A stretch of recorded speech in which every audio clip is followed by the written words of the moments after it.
Doctor Zakir Naik sir, আমার অন্তর থেকে আপনাকে নমস্কার জানাচ্ছি। আমার নাম ইশু দাস।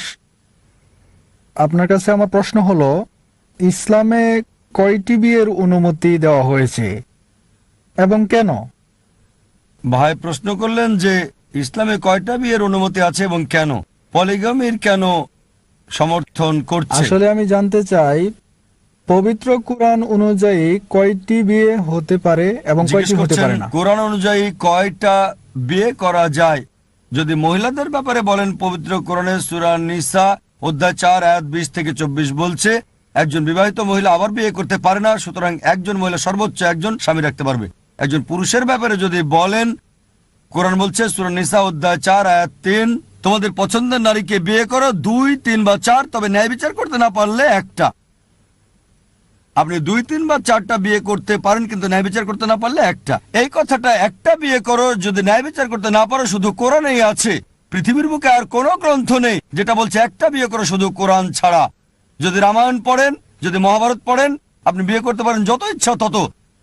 যদি রামায়ণ পড়েন দেখবেন রামের পিতার কতজন স্ত্রী ছিল, তার একাধিক স্ত্রী ছিল। কৃষ্ণের মহাভারত অনুযায়ী কতজন স্ত্রী ছিল? 2, 4, 10, 1000, 10,000, 16,108 জন স্ত্রী ছিল। তাই কৃষ্ণ যদি 16,108 জন স্ত্রী রাখতে পারে, আমরা মুসলিমরা কেন 4 জন রাখতে পারবো না? যদি বাইবেল পড়েন, ওল্ড টেস্টামেন্ট এবং নিউ টেস্টামেন্টের মতে যত ইচ্ছা তত বিয়ে করতে পারেন। সলোমনের 700 স্ত্রী ছিল। বাইবেল মতে আব্রাহামের 3 জন স্ত্রী ছিল। খ্রিস্টান চার্চ ঠিক করে দিয়েছে খ্রিস্টানরা একটা বিয়ে করবে। রাবি জরসম বিন ইয়াহুদা সাইনড পাস করেছিল যে ইহুদিরা একটা বিয়ে করবে। আর ইন্ডিয়াতে ইন্ডিয়ান পেনাল কোড 1954 সালে একটা আইন পাস করে, হিন্দু বিবাহ আইন, যাতে বলা হয়েছে হিন্দুরা একটা বিয়ে করবে।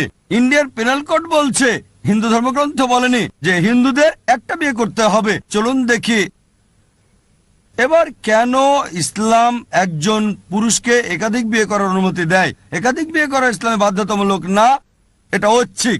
একাধিক বিয়ে করলে স্ত্রীদের সাথে ন্যায় বিচার করতে হবে। যৌক্তিক কারণ বলা যায় যে কেন অনুমতি দিয়েছে, যে পুরুষ এবং নারী সমান অনুপাতে জন্মায়। যদি মেডিকেল কোনো ডাক্তারকে জিজ্ঞেস করেন, কোনো শিশু বিশেষজ্ঞকে, সে আপনাকে বলবে যে মেয়ে শিশু ছেলে শিশুদের চেয়ে বেশি শক্তিশালী হয়ে থাকে। ছেলে শিশুর চেয়ে মেয়ে শিশুর রোগ প্রতিরোধের ক্ষমতাটা অনেক বেশি। তাই ছেলের তুলনায় মেয়ে সন্তানের হার বেশি। আবার অনেক ক্ষেত্রে দেখা যায় যে যুদ্ধে মারা যায়, তারা দুর্ঘটনায় মারা যায়, ধূমপানে মারা যায়, মদপান করে মারা যায়। এইসব ক্ষেত্রে মহিলাদের তুলনায় পুরুষের মৃত্যু বেশি। তাই এখন পৃথিবীতে পুরুষের তুলনায় নারীর জনসংখ্যা অনেক বেশি। 2-1টা তৃতীয় বিশ্বের দেশ বাদে, যেমন ইন্ডিয়া, যেখানে নারীদের তুলনায় পুরুষ অনেক বেশি। কারণ মেয়ে সন্তান হত্যা করা, মেয়ে ভ্রূণ হত্যা করা, প্রতি বছর ইন্ডিয়াতে 1 মিলিয়নেরও বেশি ভ্রূণ হত্যা করা হয় যখন জানে গর্ভের সন্তান মেয়ে। যদি এই অমানবিক কার্যকলাপ বন্ধ করা হয়, তাহলে ইন্ডিয়াতে পুরুষের চেয়ে নারীর সংখ্যা বেশি হবে। শুধু নিউ ইয়র্কে পুরুষের তুলনায় 1 মিলিয়ন নারী বেশি, ইউএসএতে 7.8 মিলিয়ন নারী বেশি, শুধু ইউকেতে 4 মিলিয়ন নারী সেখানে বেশি, শুধু জার্মানিতে পুরুষের তুলনায় 5 মিলিয়ন নারী বেশি, শুধু রাশিয়ায় আছে 9 মিলিয়ন নারী বেশি। আর শুধু আল্লাহ জানেন সারা পৃথিবীতে কত মিলিয়ন নারী বেশি পুরুষের তুলনায়।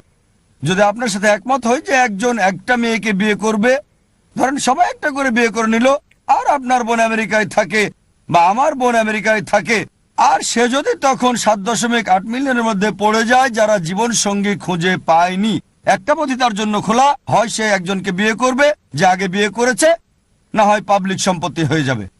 পাবলিক সম্পত্তি এমন বাজে কথা, এটাই সবচেয়ে ভালো শব্দ ব্যবহার করেছি, এর চেয়ে ভালো শব্দ আর আমি পাইনি। আর যে কোনো সভ্য মহিলাকে যদি এই অপশনটা দিলে, সে তাকেই বিয়ে করবে যার ইতিমধ্যে স্ত্রী রয়েছে, না হলে হয়ে যাবে পাবলিকের সম্পত্তি। আশা করি উত্তরটা পেয়েছেন।